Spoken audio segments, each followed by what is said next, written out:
আসসালামু আলাইকুম সবাইকে। সবাই কেমন আছেন? আলহামদুলিল্লাহ আমি কিন্তু অনেক ভালো আছি। তো দেখেন বাসায় থাকি, অনেক সময় কাজ থাকি না, অবসর সময় পার করি, তখন কি খাওয়া যায়, কি করা যায়। আর সত্যি বলতে কি এটা আমার বাচ্চার খুব পছন্দ, আমার ছেলেরও খুব পছন্দ এটা।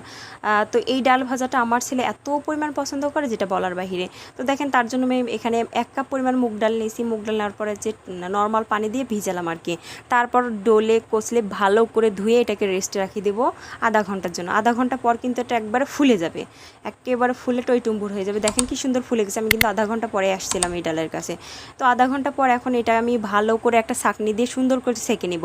তো আপনারা চাইলে কেউ এখানে টাওয়াল দিয়েও মুছে নিতে পারেন, তো আমার মুছে নেওয়া লাগে নাই। এই ছাঁকনি দিয়ে সবগুলো পানি কিন্তু ঝরে গেছে সুন্দর মতো, অনেকক্ষণ রাখছিলাম এই জন্য। তো দেখেন হয়ে গেছে। তারপর এখন আমি চলে যাব চুলার কাছে। অবশ্যই তো এটা ভাজতে হবে। ডাল ভাজা যে দোকান থেকে আমরা কিনে খাই, মুগের ডাল ভাজা, তো সেটা খেয়ে আর কি মন ভরে না। তো তার জন্য বানাই নিচ্ছি বাসায়, আর শেয়ারও করতেছি আপনাদের সাথে। তো যাই হোক, দেখেন এখানে আমি তেল নিলাম। আপনারা চাইলে এর চেয়ে বেশিও তেল নিতে পারেন, আবার কমও নিতে পারেন, আবার এর চেয়ে কম, খুব বেশি কম কিন্তু নেওয়া যাবে না। তো দেখেন দেওয়ার পর তেলগুলো যখন গরম হয়ে এসছে, কয়েকটা দিয়ে দেখলাম আর কি, ডাল দিয়ে দেখলাম যে কেমন হয়েছে গরম। তো দেখছি যে না, মোটামুটি বেশ ভালোই গরম হয়েছে। তারপরে এর মধ্যে এখন আমি ডালগুলো দিয়ে দিব। একে একে আমি সবগুলো ডালিয়ে এখানে দিয়ে দিলাম। দেওয়ার পর এখন সুন্দর করে ভাজা ভাজা করে নিব।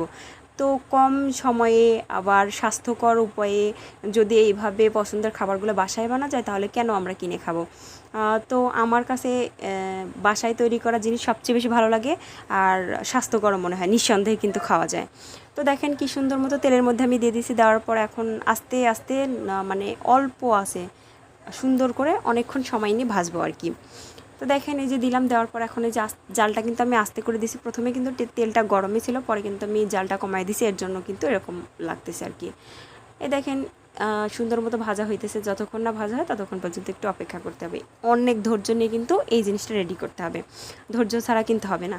তো দেখেন আস্তে আস্তে কি সুন্দরভাবে ফুটতেছে, আর আমি একটু পর পর নাড়াচাড়া দিতেছি আর কি, যাতে নিচেরটা পুড়ে না যায়, আবার উপরেরটা যেন কাঁচা কাঁচা না থাকে। সবগুলো যেন সমানভাবে ঠিকঠাকভাবে যেন ভাজা হয়, সেদিকে খেয়াল করেই কিন্তু আমি এই কাজটা করতেছি।